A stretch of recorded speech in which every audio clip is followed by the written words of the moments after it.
Welcome to another episode of WorkVisas.Solutions, where we work for the American dream, so it is still open to the world's best and brightest, just like you. And today it's an extra special episode because we will be discussing the top 7 benefits of getting your Masters of Science, or MS, in the United States on your F1 visa. And hang out until the end because we've got big flippin' news at the WorkVisas.Solution world, and we're really excited to add a new team member. But first, the top 7 reasons you should get an MS in your H1B pursuit. First, you're going to learn an immense amount of skills getting your Masters of Science. From time management to your work ethic will be strengthened by continuing your studies, especially if you are working on the side during your F1 and or OPT time. The more that you can get your skill levels up, the more time that you can spend in America to absorb the culture and make those network connections, the people that you know and those relationships. That's where you're going to really get the benefits that come from those types of network things, so that you can have a job offer, or what they often call an H1B sponsor. Number 2, your employability will actually go up when you have your Masters of Science, because you will have more experience, more knowledge, and therefore be more suited for a particular job that requires an H1B visa. Now, how much more employable will you be? Well, they have an entire 20,000 extra H1B visas reserved for people who have at least their MS or also their doctorate or a JD. It allows you to play the lottery 2 times. What do you mean to play the lottery 2 times? I thought when you had your H1B visa application for a capped subject that is a private business employer, you always have to play the lottery, and there's just the lottery. It's never been described as the lotteries. Oh, yes, it is. Because if you have your master's degree, you are placed in the 20,000 extra slot lottery, which is held before the main lottery. However, you need to look, and we will be going into the raw numbers later regarding how much your odds increase by getting your Masters of Science in America. And that's the beauty part of the USCIS statistics. It is a complete data trove of everything that you really want to see, so you can put yourself into what I like to call, and you probably also like to call it that if you are pursuing your Masters in Science, you know about statistics, base rates. So you want to be a representative of the larger sample set. It appears that the average H1B goes to someone who has a Masters of Science. So if you want to maximize your opportunity, you also would like to be in that sample set, so that you can just be a normal H1B, which would mean you probably have a Masters in Science.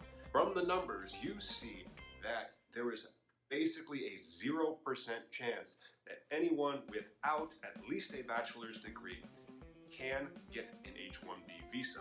Out of the 346,000 plus from 2017, only a few hundred were outside the bounds, mostly rounding errors. Do you really want to expose yourself to be so, and of course we're talking about statistics, so we can use this word, spurious?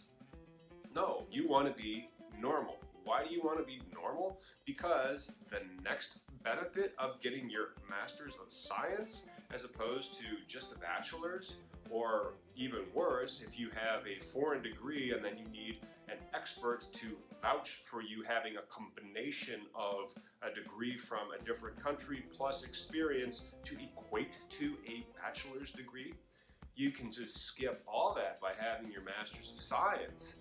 And then you're going to also avoid the most common RFE. The most common request for evidence is often the level 1 request for evidence. Now, what does that mean? You see, when you're getting your H1B, there's various standards for which level your qualification, your particular skill set is in, levels 1 through 4.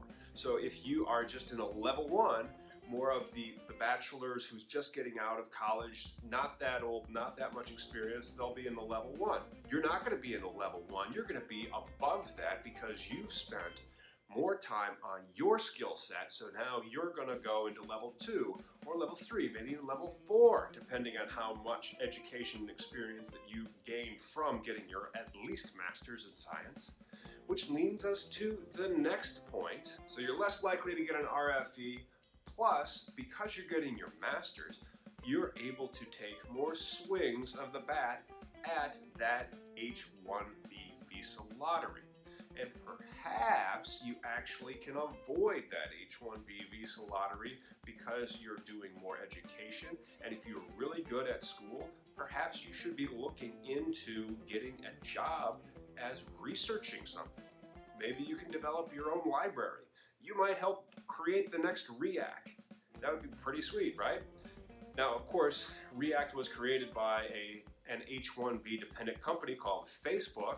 That doesn't mean that the next really cool library isn't going to be made by Stanford. Probably does, I guess, because there's usually, okay, look, let's get off of software and back onto how you're going to maximize your chances to get an H1B. By getting your master's, you're going to get more swings at the bat because you're going to have more time where you are getting your education to get job offers and to play that H1B lottery if you're not going to get a job in research at a nonprofit that does not have to qualify for one of the H1Bs that is subject to the lottery. There is the cap exempt for the universities and the research foundations that qualify for them, and then the private sector, which has to play the lottery. So more swings of the bat, which is good. And then finally, you're going to have more pay, which is great. Who doesn't want to earn more money? You know, monks, people that maybe aren't motivated by money. You know, they just want to be a good person. They don't validate themselves with money. But let's be honest, you just spent a lot of time and money getting your Master's of Science. You're probably only about 25 to 35. You are also looking to get married, I would imagine, maybe have some children. You know what that means. You're gonna have mad bills to pay.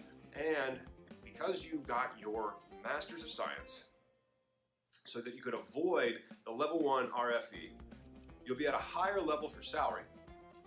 And then you can use that money to pay for your family and your education and fun.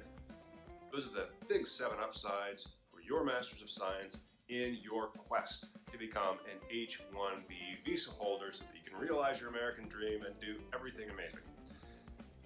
Now, thank you for sticking around to the end. If it's your first time joining us on WorkVisa.Solution, check out our H1B visa series. This is the 2nd episode in that series. It will continue to go and be refined so that we can provide you with the best information so that your American dream gets realized. If you haven't already, please click subscribe, leave us a question in the comments, or give us a thumbs up. Here's the big news. We got somebody new on the WorkVisa's team. I'm not going to tell you who it is, but she will be doing the next video, hopefully. And she will be taking over because she has amazing experience in this. She's done hundreds of these visas, and we're thrilled to have her on the team. Can't wait to introduce you to her. I'm gonna let that be a surprise to tune in next time, because I'm Tom, and I'm America, and so can you.